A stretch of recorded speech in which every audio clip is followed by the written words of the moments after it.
Mahal, alis muna ako, maghanap akong trabaho.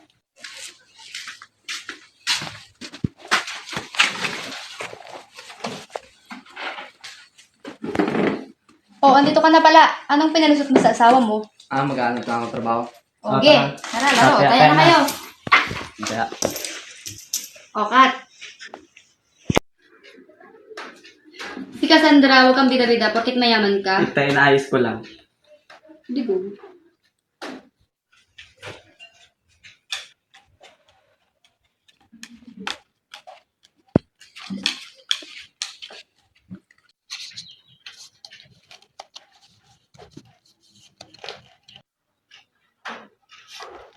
Tongit. isa pa. Alas, may alas ako. Malambot. Ako ni mo doon. Sisinimbara. Si Ande, nanalo si Cassandra, huwag kang bida-bida.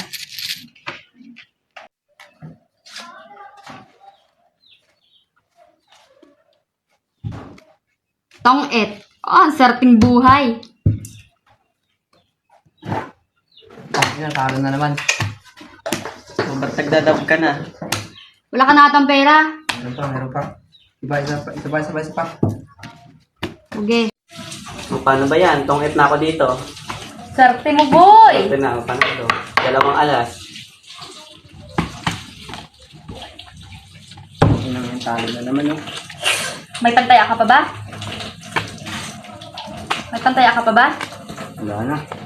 Lang. Wala ako sabihin.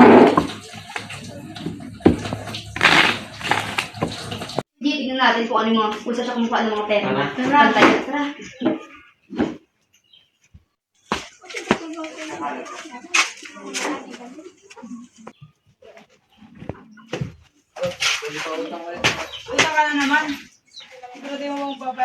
Ay, ganun pala si MJ. Umuutang na siya ng pera pang laro. Ano kaya pang binibili na ng bigas nila yan? Umuutang na siya. Wala kasi ng pambiling ano.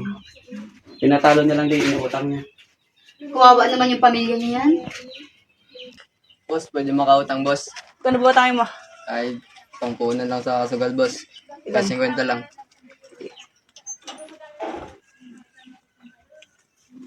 Oh, bayaran mo rin yan ah. Boss. Sige.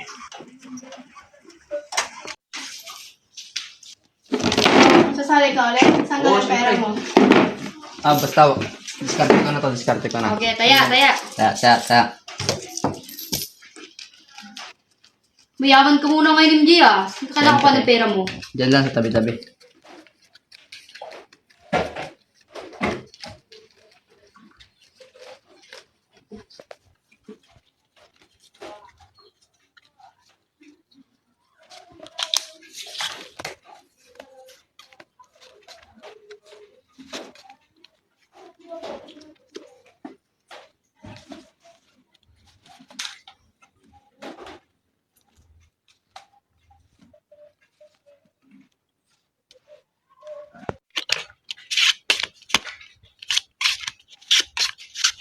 Oh, sagasa. Bayad kayo. 5-5. Tongit na din. May 1 alas. Galing, Eli. Pasler. Oh, paano ba yan? Tsaka ko yan. Tongit na naman ako. O, 2 alas. Ang buhay. Sali ka pa ba, MJ? Hindi na. O, tayo na lang. Tayo ng 3. Sige. Wala siyang pera.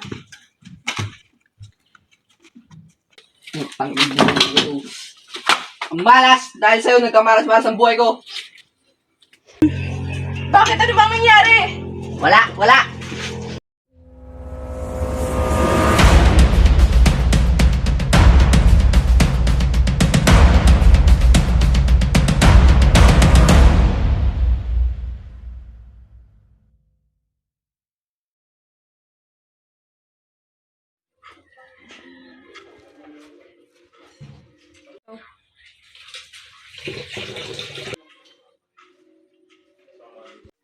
Bakit ngayon ka lang?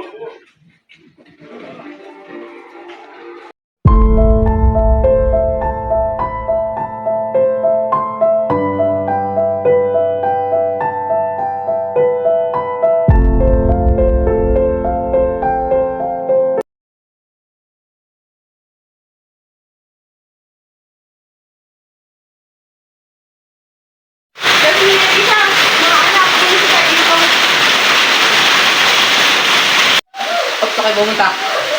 Alis na kami dito. Sama na kami sa buhay na ganito.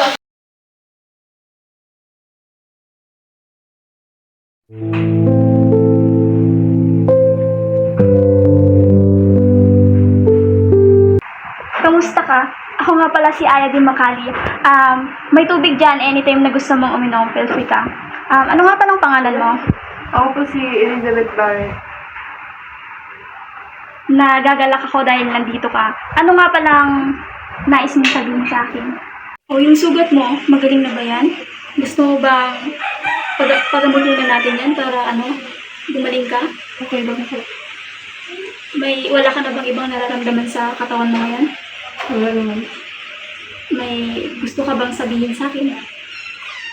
Yung mga karanasan ko po sa buhay ko.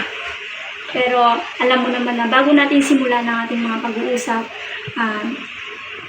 mapapagkatiwalaan mo ako pagdating sa bagay na yan. Hindi ko ipaparating at isasabi sa iba. Ang mga mapapag-usapan natin ay sa ating dalawa lamang. Wala ka bang ibang pinagsabihan noon? Wala po kahit yung mga mahal ko po sa buhay. Wala din po wala.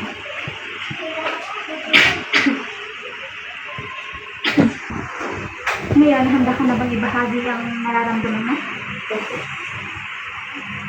Pwede mo lang simulan. Yung mga karanasan ko po sa buhay sa asawa ko ganyan.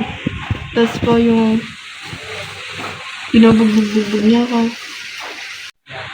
Nung una po, sabi niya po sa akin, maghanap po siya ng trabaho. Pero, naniwala po ako doon. Sa kalaunan po, pagka-uwi niya po, ganyan na po ako. Naulit-ulit po yun. May lumapit po sa akin na ibang tao na nagsasabi na nabaon na po siya sa utang. Sinasabi lang po ng mga tao sa akin na yung nangungutang po siya pero pinapakasugal niya lang. Pero paulit-ulit na pong ginagawa yung pambuhay po niya. Hindi ko po alam kung ano po yung dahilan. Nalaman ko na lang po nung may nagsabi na yung lahat ng katotohanan. Oo. Kaya nga po gusto kong humingi ng payo na galing sa inyo. Dahil di ko na po alam yung gagawin sa ganitong sitwasyon ng buhay namin. Base sa mga sinabi mo ngayon is, meron kayong problema financial ng asawa niyo at binubugbog ka niya dahil sa kakulangan niyo sa pera. Opo. Kaya nga po humingi ako ng payo sa inyo ngayon para makapag-iwalay sa asawa ko. So, ang may papayo ko sa'yo ngayon is pumunta ka sa magulang mo, humingi ka ng payo sa kanila para matulungan ka na. Kausapin mo yung magulang mo na doon mo na kayo titira ng anak mo pansamantala para maiwasan ang pagbubugbog sa'yo ng asawa mo. Alam mo naman dito sa Pilipinas na hindi pa naisa sa batas ang pagkakaroon ng divorce pagdating sa lalo ka na, meron kang anak at kasal kayo.